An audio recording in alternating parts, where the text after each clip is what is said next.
Hello guys, welcome to Ahmed Infotech. तो guys हम बात करने वाले हैं यहाँ पे आपकी आंखों के बारे में कि आंखों में क्या क्या दिक्कतें आ सकती हैं। जैसे कि आप जानते होंगे कि ब्रेन की वह सबसे कॉम्प्लेक्स पार्ट होता है हमारा आइज़। आइज़ एक छोटी सी चीज़ है लेकिन बहुत ही इंपॉर्टेंट चीज़ है। वैसे तो बॉडी का हर एक पार्ट इंपॉर्टेंट है, लेकिन आइज़ उसमें से काफ़ी ज़्यादा इंपॉर्टेंट पार्ट है एक। तो हम बात करते हैं यहाँ पर कि एक सबसे छोटी बीमारी से जो कि हमारी आइज़ में होती है और इस टाइम में बहुत ज़्यादा हो रही है, वो है हमारा रिफ्रैक्टिव एरर। रिफ्रैक्टिव एरर मतलब चश्मा लगना।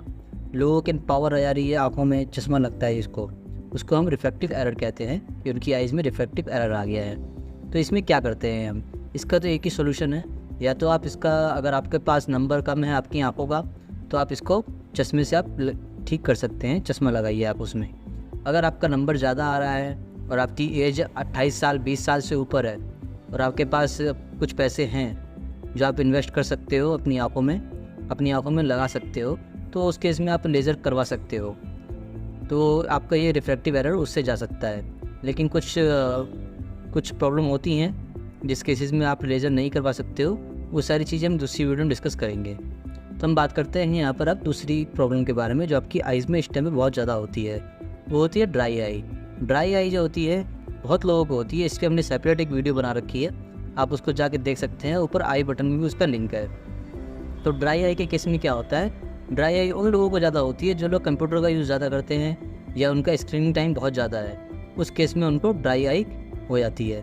उस केस में क्या करना चाहिए इनको? उस केस में इनको एक तो स्पेक्स पहन कर रखना चाहिए, ब्लू कट जो स्पेक्स आते हैं वो एक तो इनको पहनना चाहिए हमेशा। चाहे अगर इनके पावर ना भी हो तो ये प्लेनो पहन सकते हैं, ऐसी कोई दिक्कत नहीं आती उसमें प्लेनो पहनने में। और उसके बाद फिर आप ये कर सकते हैं कि आप एक लुब्रिकेंट यूज़ कर सकते हैं। वो इसीलिए एक अच्छी सी लुब्रिकेंट ले लीजिए ताकि आप उसको यूज़ करें और आपकी जो आइज़ जो है ड्राई ना हो।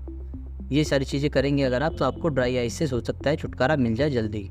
और अगर कुछ ज़्यादा ही प्रॉब्लम आ रही है तो किसी भी नियरेस्ट डॉक्टर से कंसल्ट कर लें या ऑप्टोमेट्रिस्ट से कंसल्ट कर लें इस बारे में। अगर हम बात करते हैं यहाँ पे आपकी तीसरी बीमारी के बारे में। तीसरी बीमारी जो होती है आपकी ये एज से रिलेटेड होती है।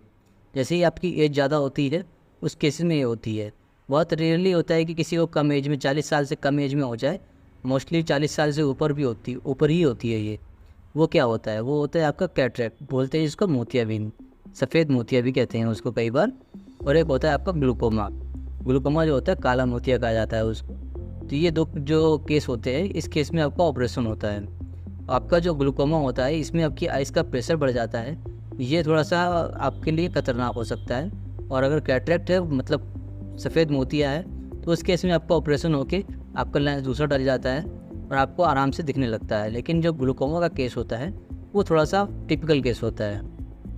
तो ये आपकी होगी तीसरी बीमारी जो आपकी आंखों में होती है, वो एज की वजह से।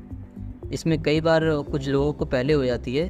अगर कोई वेल्डिंग का काम ज़्यादा करता है या वो लाइट के एक्सपोजर में ज़्यादा रहता है, सनलाइट के एक्सपोजर में ज़्यादा रहता है, उस केस में उसको जल्दी हो जाती है ये कैटरेक्ट की बीमारी। अगर हम चौथी बात करते हैं, चौथी आती है आपकी हाई डायबिटीज़। जो भी आपके हाई डायबिटीज़ के पेशेंट हैं जिनकी डायबिटीज़ हाई रहती है हमेशा, तो उनको क्या होता है? उनको हो जाती है आपकी डायबिटिक रेटिनोपैथी। ये केस में आपकी जो रेटिना में इफ़ेक्ट करता है ये। तो इस केस में आपको क्या करना चाहिए? इस केस में आपको अपनी डायबिटीज़ जो है कंट्रोल में रखनी चाहिए और रेगुलर अपने डॉक्टर से कंसल्ट करना चाहिए कि कहीं डायबिटीज़ ज़्यादा बढ़ तो नहीं रही है और दवाइयाँ कौन कौन सी लेनी है वो टाइम पे लेना चाहिए आप। उसका अगला केस आता है आपका बीपी का। इसका हाई बीपी होता है, मतलब हाइपरटेंशन। जिसको हाइपरटेंशन की प्रॉब्लम होती है उसको भी रेटिनोपैथी हो जाती है। और उस केस में भी इनको सेम ही वही करना है जैसे आपको डायबिटीज़ में कंट्रोल रखना है डायबिटीज़ पे, उसी तरीके से यहाँ पे आपको बीपी पे कंट्रोल रखना है अपने। जितना ही आप बीपी पे कंट्रोल रखेंगे उतनी ही आपकी आइज़ सही रहेगी।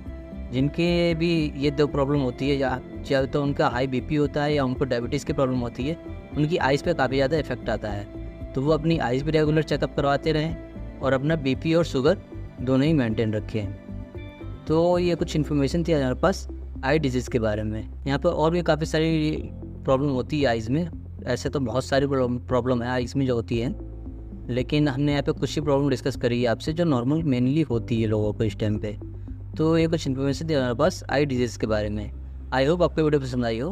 अगर आपको वीडियो पसंद आई प्लीज़ लाइक करना ना भूलें और कोई भी क्वेश्चन या कोई क्वेरीज हो प्लीज़ कमेंट में जरूर लिखिएगा, हम उसका आंसर जरूर देंगे। तो गाइस आज के लिए बस इतना ही, मिलते हैं किसी नेक्स्ट वीडियो में। तब तक के लिए अपना ध्यान रखिएगा।